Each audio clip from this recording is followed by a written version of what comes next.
Oh look, that kid's ridiculous face, just like high school dropout. I guess dropout parents have dumb kid too. The classmate, Alice, from high school who always looked down on me, leaned in to get a closer look at Mike's face. She graduated from Harvard, and beautiful, but with a terrible personality. That's what Alice said while looking at Mike's face. I could tolerate being ridiculed myself, but when she insulted my son Mike, I couldn't hold back anymore. Despite trying to keep my cool, I snapped. High school education doesn't matter. Just because you went to Harvard doesn't give you the right to say such things to my son. Watching this, Mike said in a cold voice, "Dad, is she Alice, right? Should we fire her?" Mike might look like a regular 10-year-old, but he's far from ordinary. Alice would soon realize this too. My name is John Smith. Probably just a very average 8th grader. I'm on the soccer team, sometimes on reserve, sometimes not. Unlike the Golden Boys, I don't have a girlfriend. I am just a really ordinary mid-schooler. I had one thing I was good at, and one thing I wasn't. First, my strength was math. I'm not generally good at studies, but for some reason, math just makes sense to me. I can solve even the most complex problems easily. I was the only one in my grade to solve a particularly tough problem, keeping my math grades at the top since I started school. What I especially loved was binary numbers. There's something so much fun about counting in a system not based on 10, almost like a game. On the other hand, my weakness, or rather the person I struggled with, was a classmate since elementary, the beautiful Alice Johnson. For some reason, she was regular with others but unfriendly to me. We used to play together and visit each other's houses in lower grades of elementary, but she suddenly turned cold around the time of a school trip, saying mean things only to me. Hey John, stop slacking off and take out the trash. She said that even though I wasn't the only one slacking. John, stop daydreaming and turn off the burner. You're so useless. Or, during science class, she'd always complain to me even though everyone could shut off the alcohol burner. And then, I can't touch that alcohol burner after John touched it, as if I was something dirty. I wanted to talk back, but Alice was strong-willed and pretty and at the top of the class, like the queen bee. I always ended up taking her words without a reply. I thought I'd one day show her up, but math was the only thing I could beat her in. And Alice was pretty good at math too, top in our class for overall grades. All through middle school, she targeted me. And then, we both ended up in the same college prep high school. So, I started high school juggling the same strength and weakness. Then, in sophomore year, my life took a 180-degree turn. My dad, who was the family's mainstay, passed away. He loved fly fishing, but one morning, he took a wrong turn on a mountain road while fishing and fell off a cliff with his car. Then he was deceased. That happened changed everything for our otherwise plain but peaceful family life. I'll never forget my mom's face when the local police called, nor my dad's pale face at the hospital. With my dad gone, my mom, a former housewife, had to start working as a contract. But the shock of losing my dad meant she often fell ill and couldn't hold down a job for long. She'd work a bit, then be bedridden. She started working again, but got sick within 3 months. I couldn't put her through that anymore. I decided to give up on college. Also, I dropped out of high school and started working immediately to support her. so I want to let her be a housewife again. I made up my mind the third time she fell ill. Alice, who still constantly berated me, confronted me again when I decided to quit high school. What are you thinking? Are you out of your mind? A high school dropout won't get you anywhere. At least finish high school or society won't take you seriously. You have just 1 year left. Go back to high school. Being a dropout is just crazy. Alice vehemently opposed my decision, but that wasn't going to change my mind. Then I left high school by the weekend. After quitting high school, I first started working part-time at a nearby convenience store. Since I was focusing on studying subjects, this was my first experience in the workforce. It was exhausting but exhilarating, and now that I had decided to support our family, there was no turning back. As I get used to the convenience store job, I also started working nights at an Italian restaurant. My mom, seeing me occasionally come home with burns, would cry and worry about my irregular lifestyle. But not everything about my part-time life was tough. During this time, I also had the opportunity to talk with a woman. She was Erica and worked as a hall staff member at the Italian restaurant.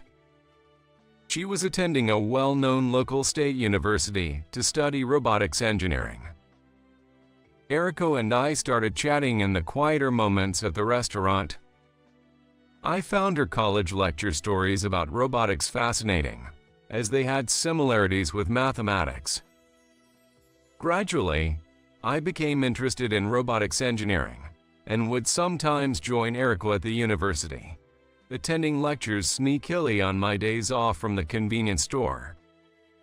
The lectures were challenging with unfamiliar theorems, but I would borrow Erica's student ID and study them in the university's library afterward.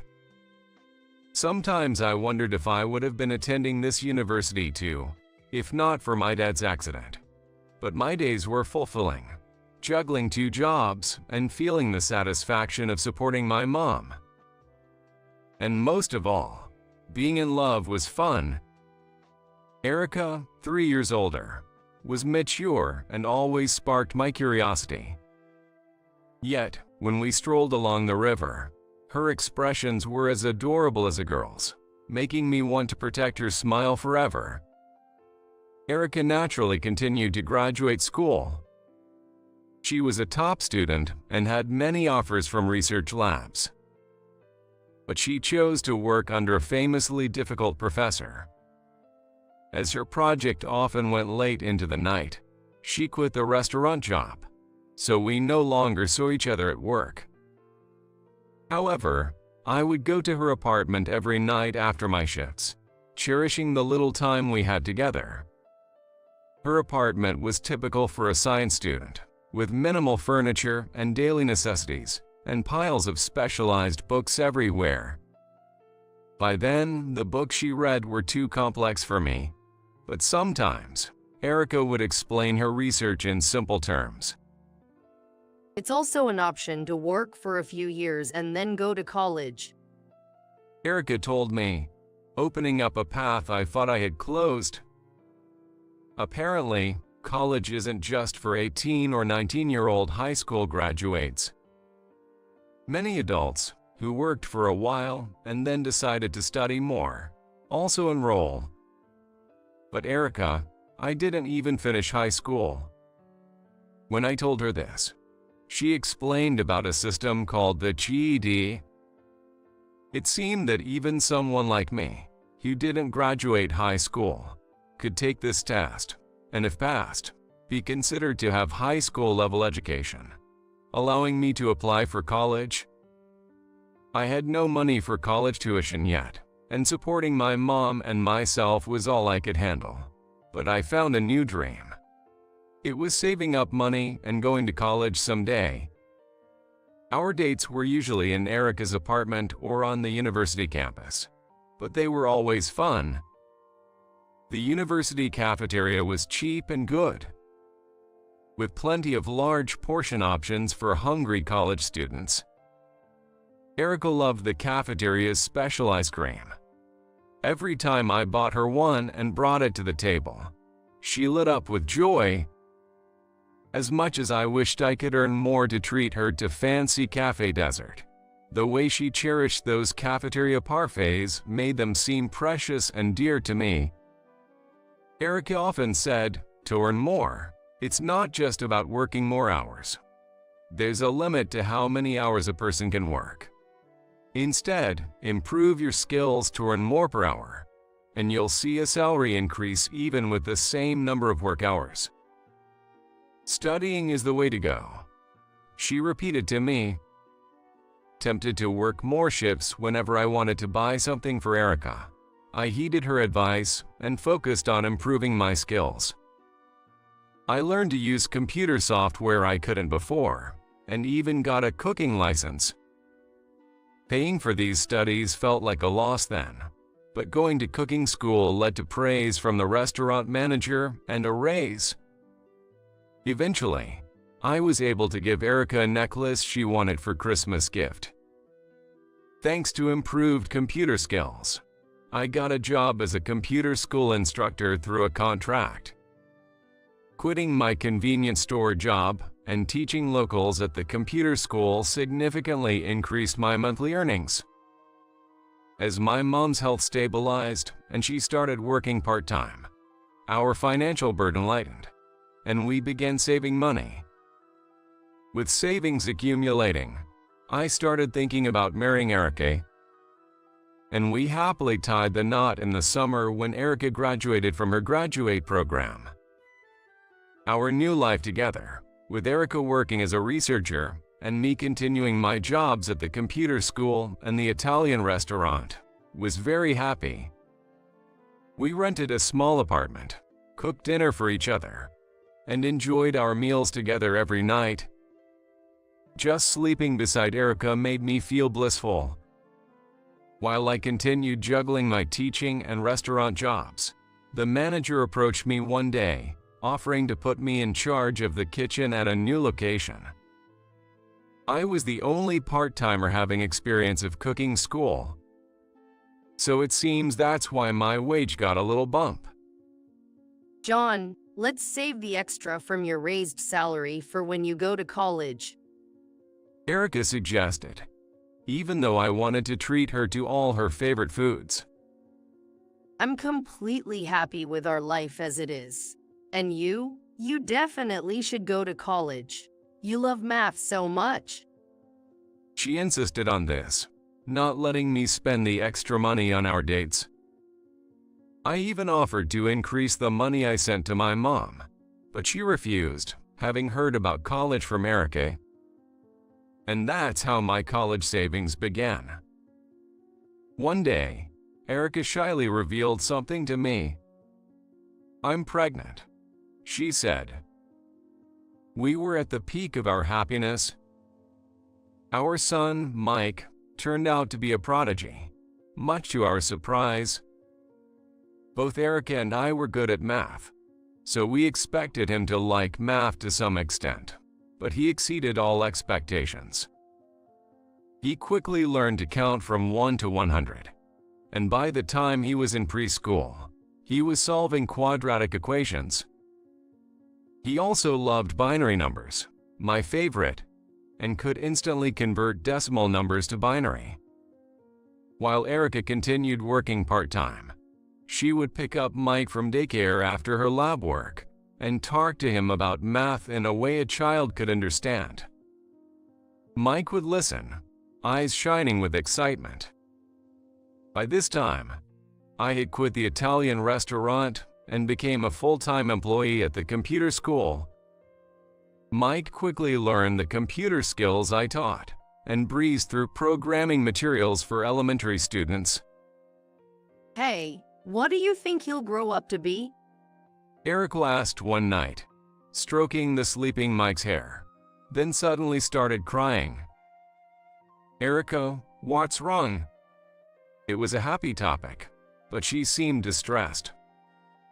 As I looked at her in confusion, She clung to me, crying, and then revealed, I have a brain tumor.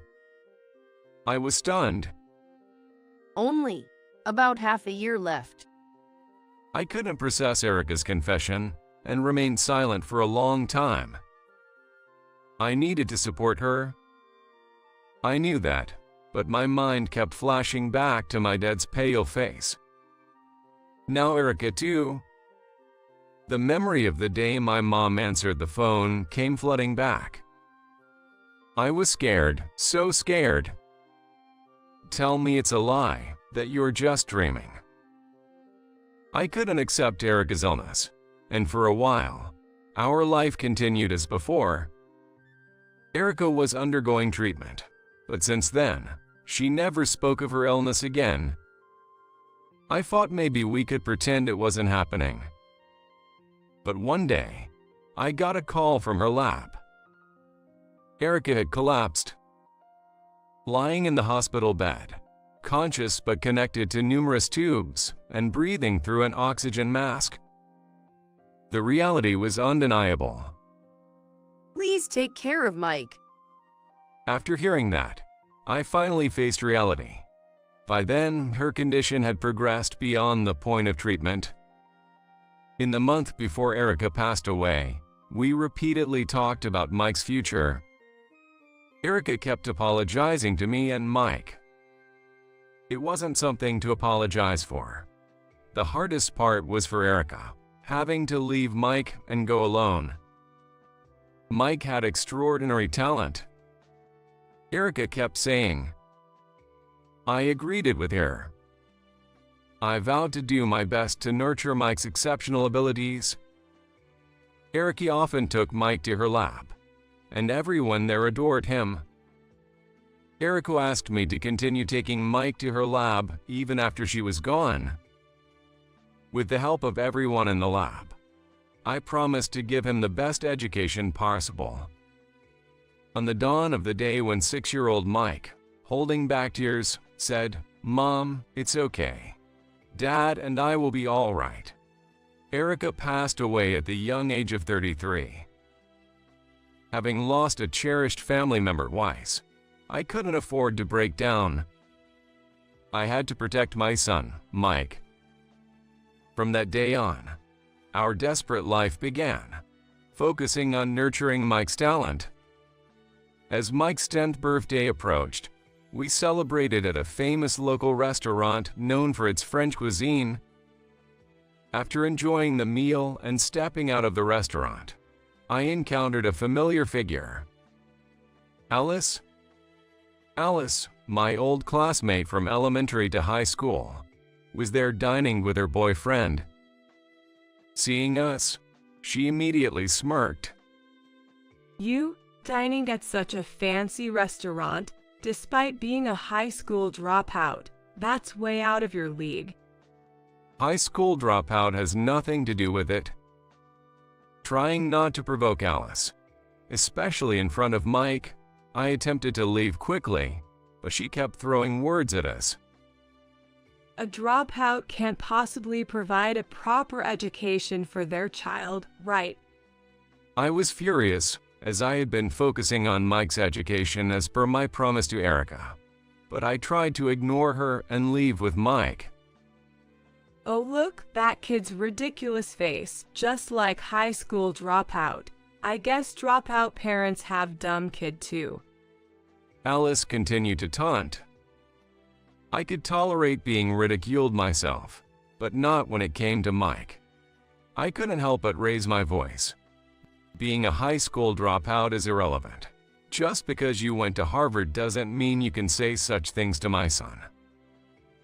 You're the one you should have finished high school, John.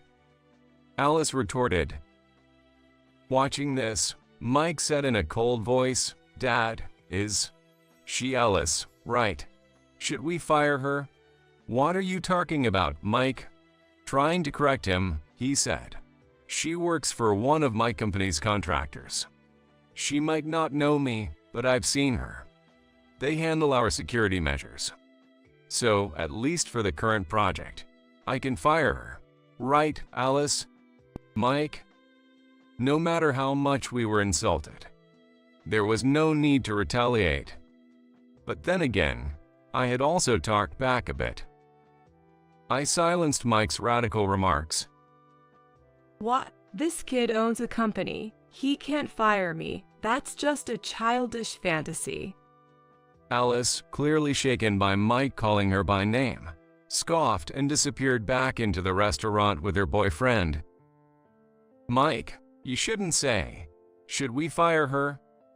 I admonished him, but he still looked discontent. Mike has a bit of an offensive personality. Well, being recognized as a member in Erica's lab and working on robotics engineering and system development while still in elementary school, it's understandable he might be a bit brash. But kindness and relationships are fundamental for human society. Just because he's a child and works with adults in system development doesn't mean he can say anything he wants.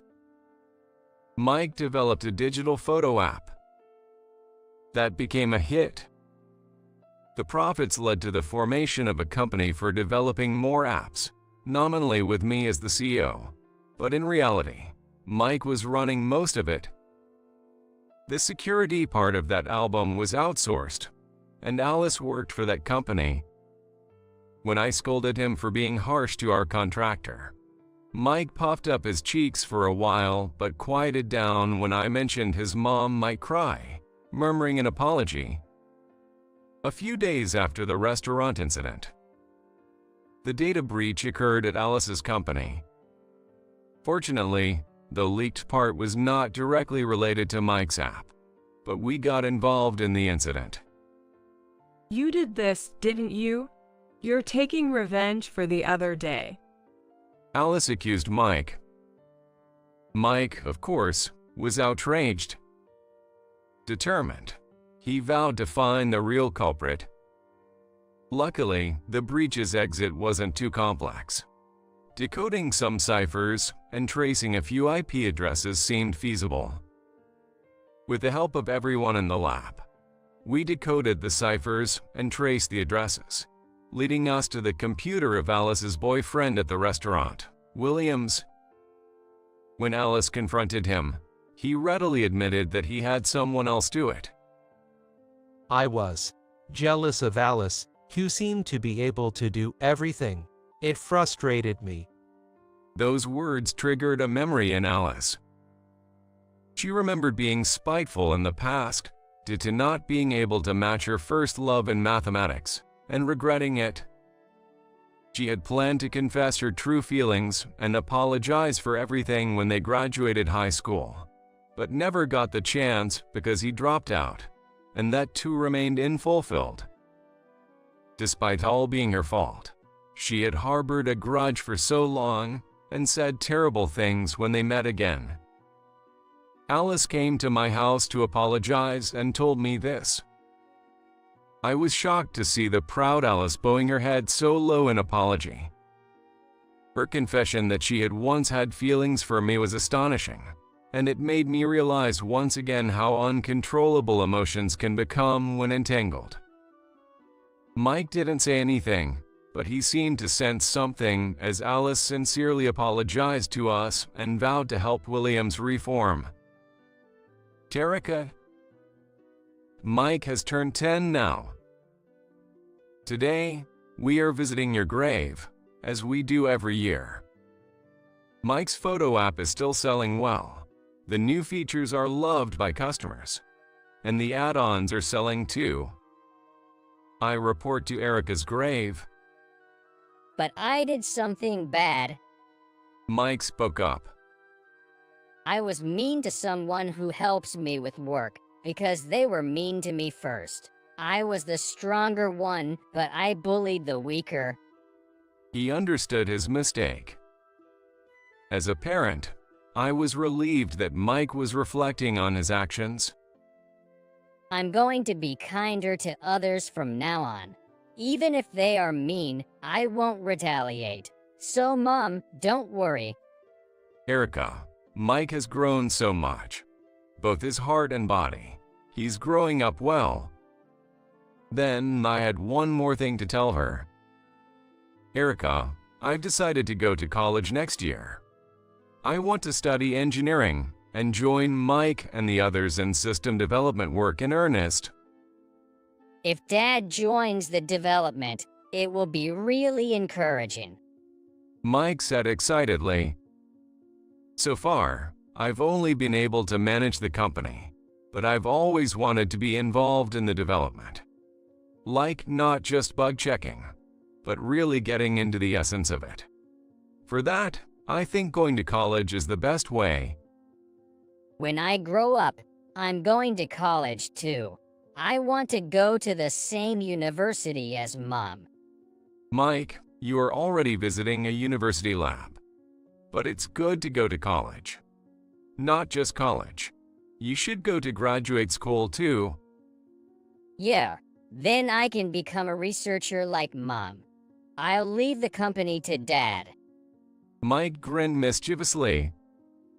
Erica, he's grown up to be so dependable.